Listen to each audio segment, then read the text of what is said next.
Yeah. And guess what, Mr. H? Tagged out, dude. Yeah.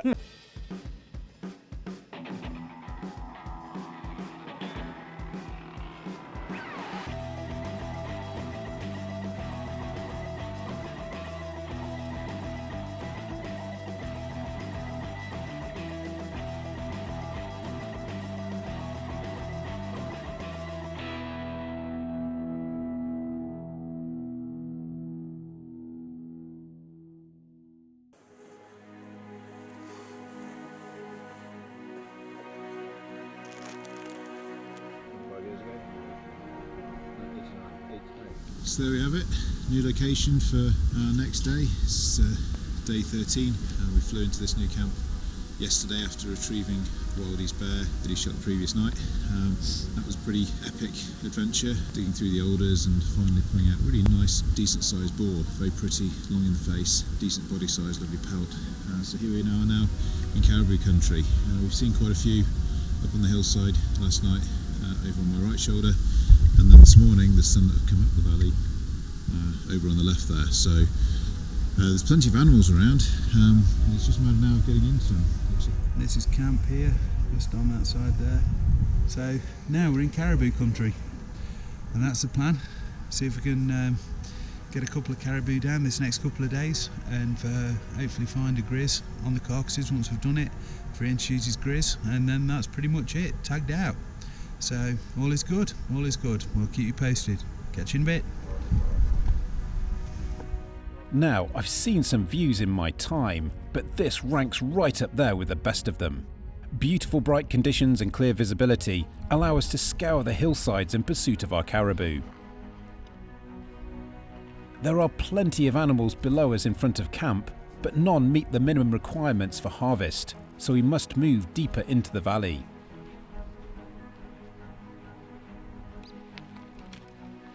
From this ridge, the entire valley opens up in front of us, and we spot a couple of mature bulls that are legal to harvest. There's this one, and then there's another one that's longer. Yeah. He doesn't have quite so many. He doesn't have a palm at the top, but he's got like a saw blade across the top. But it was steel. There's this one, and the other one's longer, but doesn't have the kind of palmation at the top. We take the time to check out all of the options. But the opportunity of these bulls so close together gets us thinking. There's an older bull chasing cows, and the younger trophy bull is grazing high on the ridge. Oh, look at that. But they are not the only animals out grazing today. Wildy's eagle eyes have spotted a beautiful mountain grizzly feeding on a berry patch high on the side of the mountain.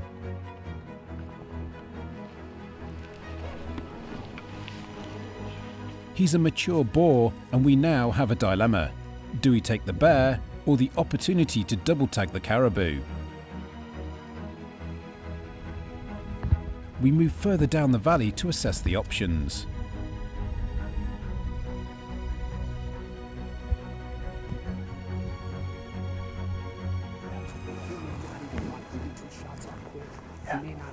This is our best bet, mate. After a little deliberation, we opt to go for the caribou. But as we move forward to make our final approach, the ground drops away into a deep canyon with near vertical sides. Frustratingly, we can see the bulls calmly grazing on the far side, but we need to find another approach. Then all of a sudden... Oh, he's coming down. He's coming down. He's coming down. What? He's coming down. What do we do, crossing it onto that ridge? If we can get to that right there, we're golden. That's 75 yards. Yeah. The grizzly bear is now on a collision course with our current position. We move quickly to get set up ready for the shot. Within no time the grizz is in the meadow below us, and I have just moments to make the shot. Steve backs me up immediately, with both shots connecting perfectly. But these are tough animals. I follow up with a running shot, and the boar is down. Oh, buddy, that's how it works, my man. Good stuff. It's good stuff. Absolutely He phenomenal. is some bear. He was grazing up on the barrow. He's right up on the side of the mountain there. He didn't look like he was coming down, and then all of a sudden, Down he comes. he makes his way down. He cleared some serious ground to get down here, 400 or 500 yards in the space of a couple of minutes. The caribou that we were stalking into, They've not moved a muscle. they haven't moved at all, so they're still over there. In They fact, still I seem think pretty another happy. younger bull's come and joined the two that we were after. Yeah, maybe they were admiring the show. Yeah, yeah. Maybe that's what it was. They're like fireworks. So as you would have seen there, myself and Steve had an agreement when we're coming to hunt dangerous game. It's really important that we put those anchoring shots in and that we take the bear down as quickly and as humanely as possible. It's better for the animal and it's also much safer for us. I'd recommend anybody out there, if you are hunting wilderness, you are hunting big game in dangerous game country, whether it's a moose, whether it's caribou or even the bear itself, always make sure you put those insurance shots in. It's just the right thing to do. I hear too many stories of people who nearly got a bear or who nearly got an elk who didn't put that shot in and too busy admiring their handiwork and then didn't put the animal down humanely as it needs to happen. But overall so far, fantastic hunt. Yeah, it's been a fantastic trip. And we're not Everything's finished been yet. good. No, we're still going. We're still going. So after the unexpected excitement of the Grizz, we leave Tony to start skinning out the bear and make our approach to the two caribou bulls, which are still calmly grazing on the far wall of the valley.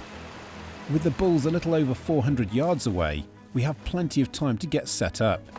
This is where the long-range shooting skills training with Andrew Venables at WMS Firearms Training really pays off.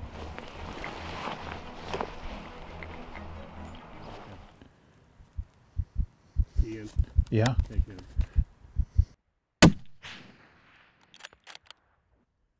There he is. Good boy.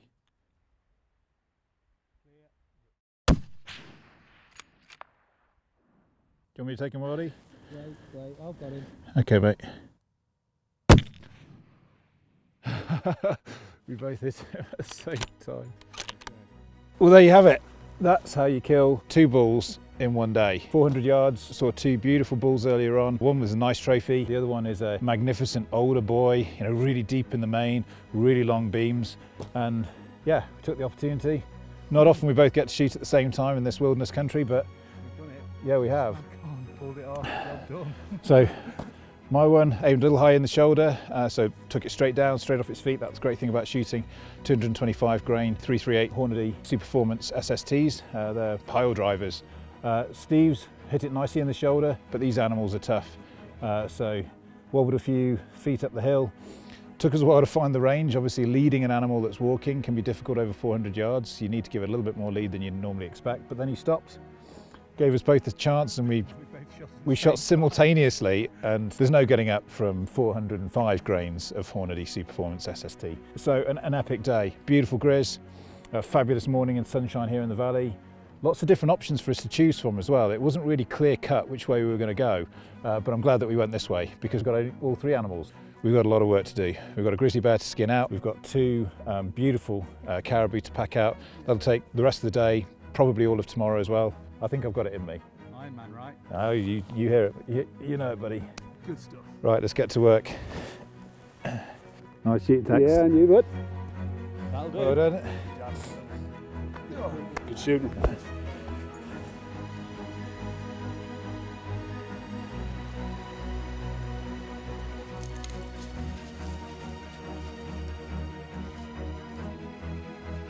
So here we have him, my first ever Alaska Barren Ground caribou. It's been a real privilege being able to hunt him. I want to say thank you to Wildy for letting me take the shot. He was in the chair and then he decided that he was going to let me take this one, so I really appreciate that. But yeah, it's been a great morning. We've taken a beautiful grizzly bear, but this really for me is is the highlight of the trip. This animal is nothing short of magnificent. Well, congratulations, mate. Cheers, buddy. Second half of the double team. I took him with Blaser R8 and 300 Win Mag. The first shot was a little bit low, I think. Trademark Wildy, and we sort of put the double hammer on him together, fired at the same times, and that put an end to him. Yeah, he's a magnificent old bull. He's so thick down here. He's a big old boy. So pleased. Once again we divide into work parties and set about the tasks at hand. Wildy and Mark start skinning and butchering the caribou, whilst I head back to Tony to help skin and pack out the Grizz. Whilst our Mystery Ranch backpacks have provided incredible service for the trip, Mark's Alaska Gear frame pack is the ideal tool to pack out meat and skins.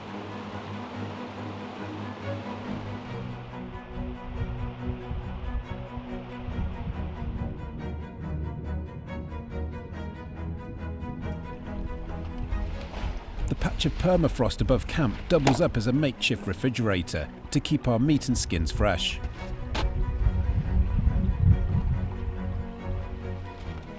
As the sun descends behind the mountains, we reflect on a once-in-a-lifetime day in the wilderness and look forward to another busy day of packing ahead.